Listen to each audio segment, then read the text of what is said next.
Não, sim, com certeza.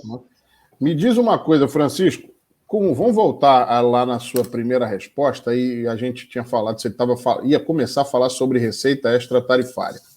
E aí, analisando, obviamente, o que você falou, a questão da realidade das empresas de Brasília, Curitiba e São Paulo, que recebem esse subsídio, que, conforme você falou, ao passageiro, né? Mas isso, aí, no caso específico de São Paulo, vem lá desde de 89, no governo Erundina. Primeiro de tudo, eu imagino que haja uma habilidade muito grande, até dos próprios empresários, enfim, de quem trata do assunto, porque se desde 89 acontece aí em São Paulo e isso não se replica para outros estados, tem algum problema. Rio de Janeiro eu não vou nem falar em função de tudo que já aconteceu aqui. Tá doido. Realidade política, realidade empresarial, enfim. A pergunta que eu te faço é o seguinte: a realidade é diferente, um nível de transporte é melhor do que é oferecido em outras cidades, e mesmo assim você fala na necessidade de receitas extratarifárias. De onde pode vir essas receitas e aonde que elas vão entrar? Ou seja, que tipo de melhoria é possível promover ao passageiro a partir do momento que se entram essas novas receitas? Então, essa é uma questão que demanda, né, uma criatividade bastante grande.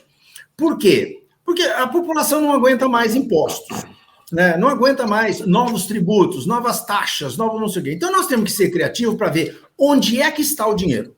Onde é? Ele está em algum lugar. Nós temos que ir lá e buscar esse dinheiro para nós.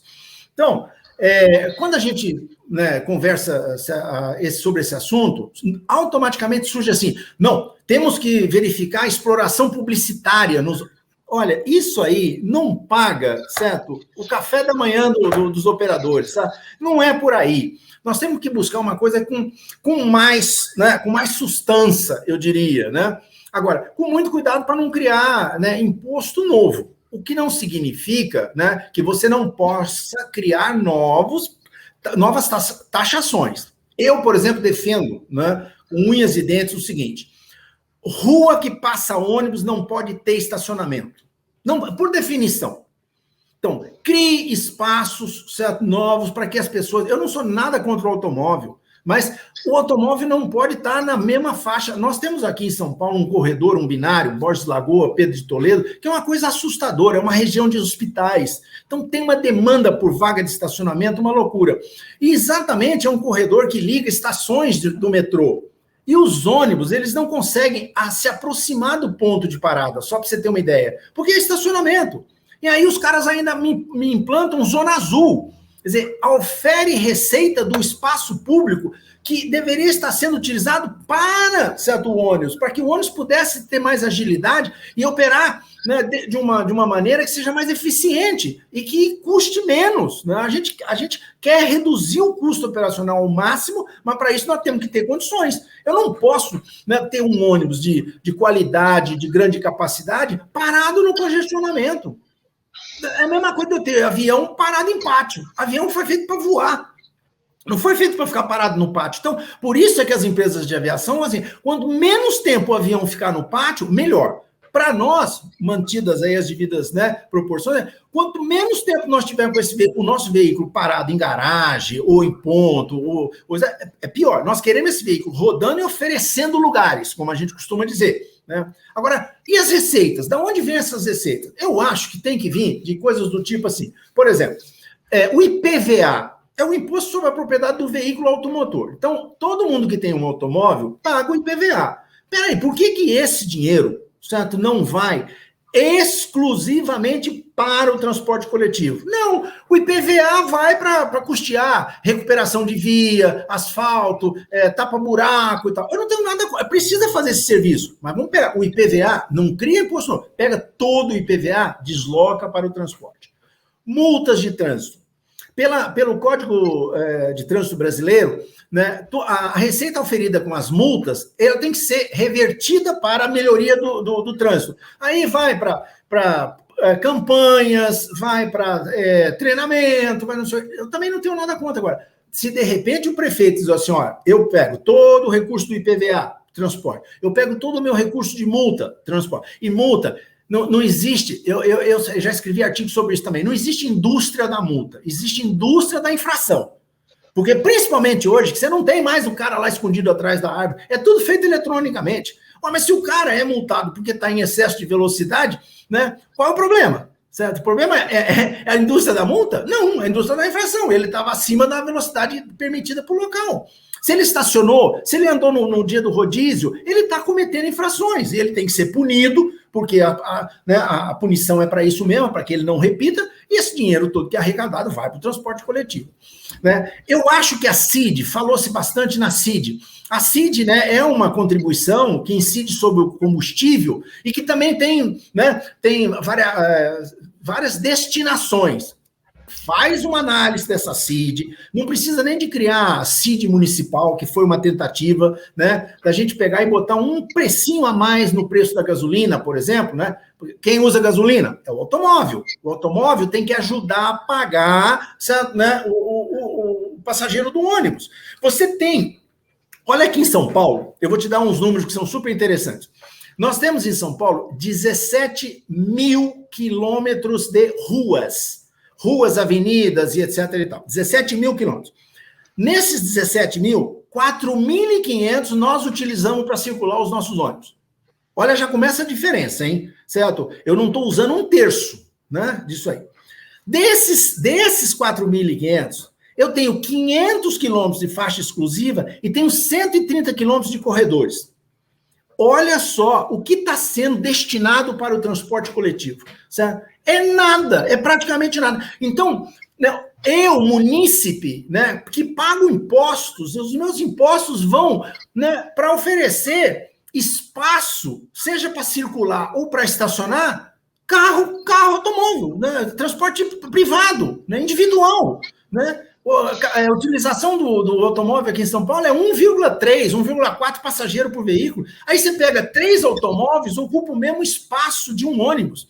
Então, sem nenhuma conotação política, vamos democratizar o uso, né, do espaço viário? O investimento já foi feito, está aí. Eu só tenho que conservar, obviamente. Mas ele foi feito para o automóvel. E esse modelo não sobrevive mais, né? As cidades, seja por questões de poluição, seja por questões de perda de horas que as pessoas ficam paradas nos congestionamentos, sabe? E uma série de outras coisas. Nós precisamos de melhorar a qualidade de vida das pessoas que vivem nos grandes centros. Para isso, né, nós temos que chegar para o cara do automóvel e dizer, eu não tenho nada contra você usar o seu automóvel no final de semana para passear, para ir, né, com a família para a praia, não sei o quê. Mas durante a semana, se você for usar o transporte individual, você vai ajudar a pagar o transporte coletivo do cidadão, porque não é justo, né, que o Estado, né, o ente Estado, ponha tanto dinheiro, né, em infraestrutura para o automóvel e para o transporte coletivo. Isso aqui, uma merrequinha. Então, assim, quando a gente fala de, né, receitas, novas receitas, receita extratarifária, é disso que nós estamos falando. Da necessidade de você sentar, certo? Examinar, certo? Não é criar novas, porque o brasileiro não aguenta mais pagar imposto, né? Já é muito. Então, assim, onde é que está o dinheiro? Nós temos que ir lá e buscar esse dinheiro e destinar. Por quê? Não tem como oferecer transporte coletivo por ônibus de qualidade, do jeito que a população quer, que precisa, né?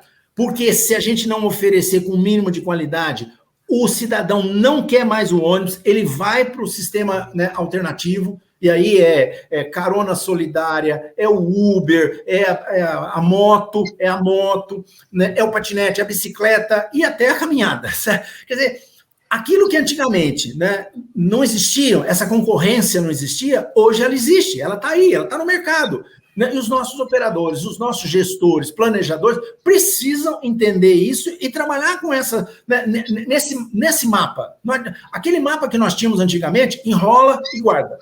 Vamos abrir esse novo mapa, porque as exigências são outras, as condições são outras, né? As ameaças são outras, por outro lado, as oportunidades também são outras, e é disso que se trata, é a gente trabalhar com o que, né, com as ferramentas que nós temos hoje, né, que nos oferece condições de ser muito mais eficientes, muito mais produtivos, sabe, e oferecer transporte de qualidade. Agora, tem que separar o joio do trigo. Tem papéis do poder concedente, tem responsabilidade das empresas operadoras e o nosso companheiro usuário, que eu prefiro chamar de cliente, ele tem que ser também educado. Não dá para a gente pegar um ônibus sofisticado como o que a gente tem aqui em São Paulo, que a gente pega e coloca, né, porta USB para ele poder conectar o seu celular e tal, e o cara mascar chiclete e botar ali. Botar ali, É o fim do mundo, certo? Né? Nós temos que ter um mínimo de respeito. Aqui em São Paulo, por exemplo, quando nós estávamos lidando com aquela questão de incêndio em ônibus, né? Fizemos até uma campanha,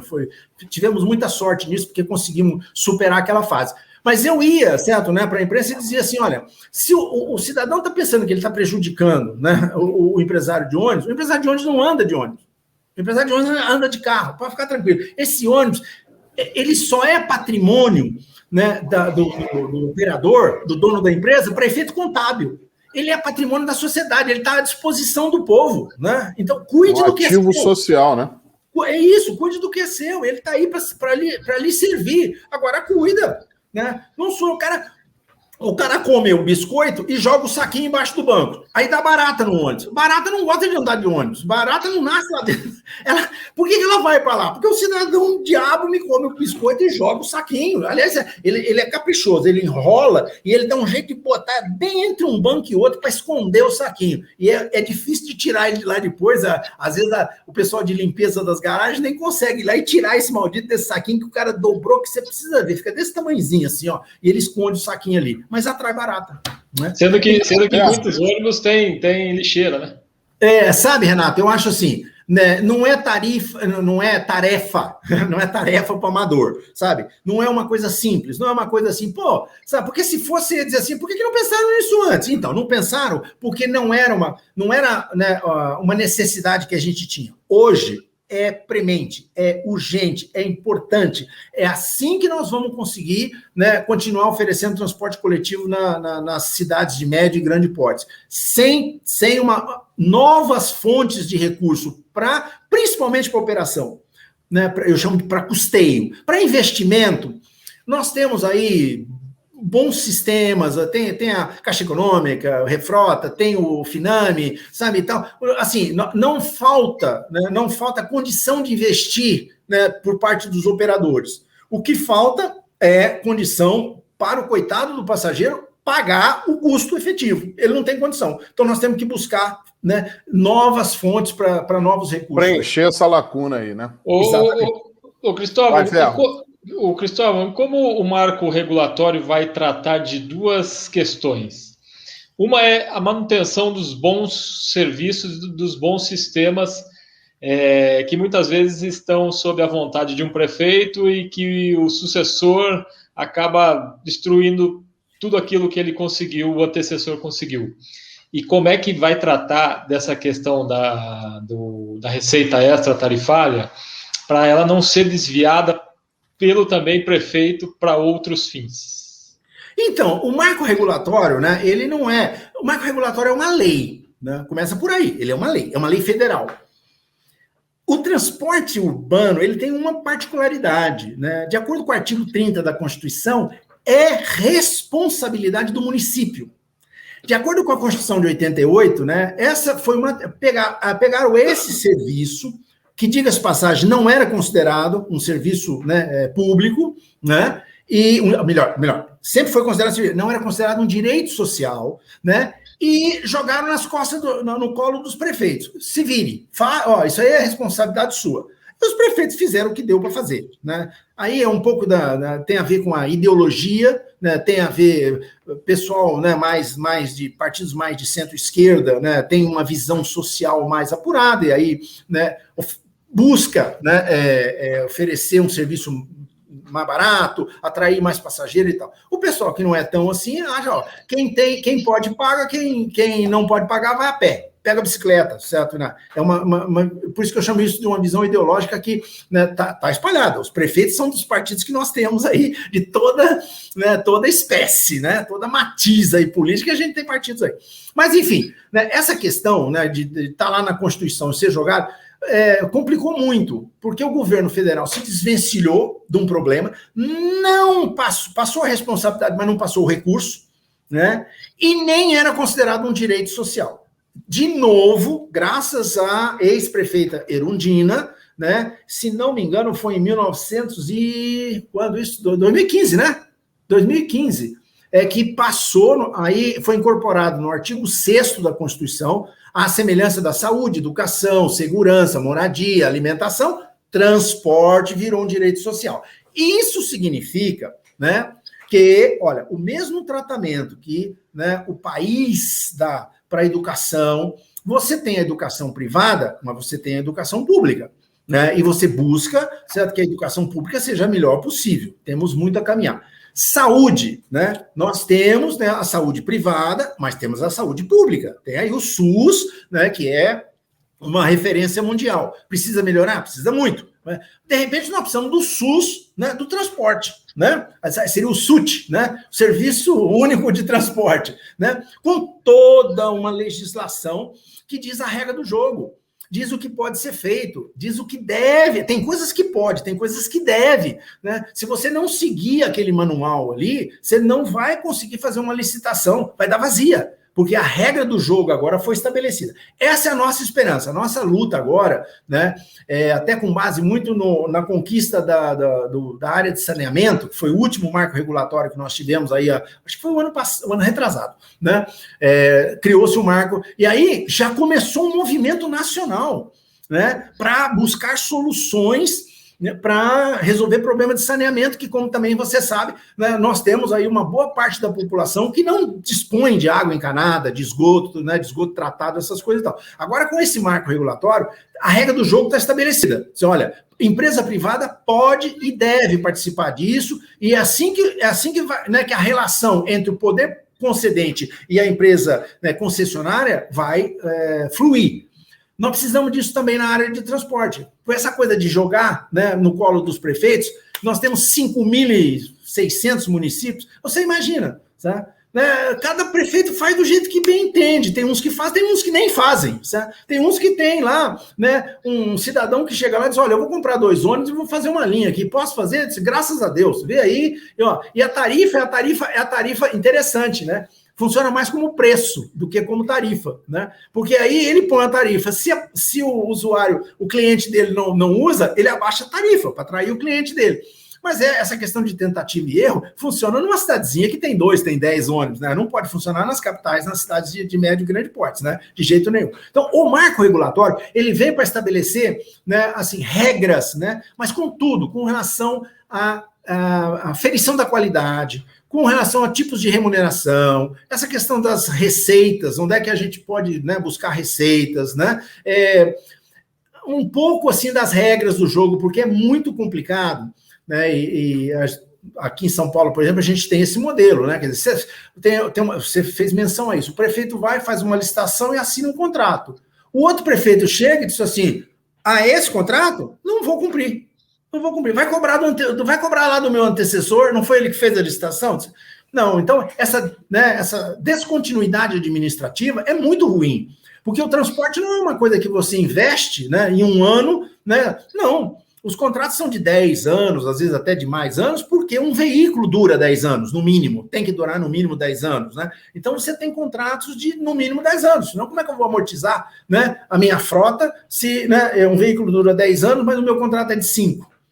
Aí não é contrato de concessão, aí é contrato de prestação de serviço. Aí é aquele modelo de São José dos Campos, que de repente vai funcionar. Porque se eu sou contratado só para operar, inclusive uma frota que não é minha, eu não preciso de fazer contrato por 10 anos. Faço um contrato por 5.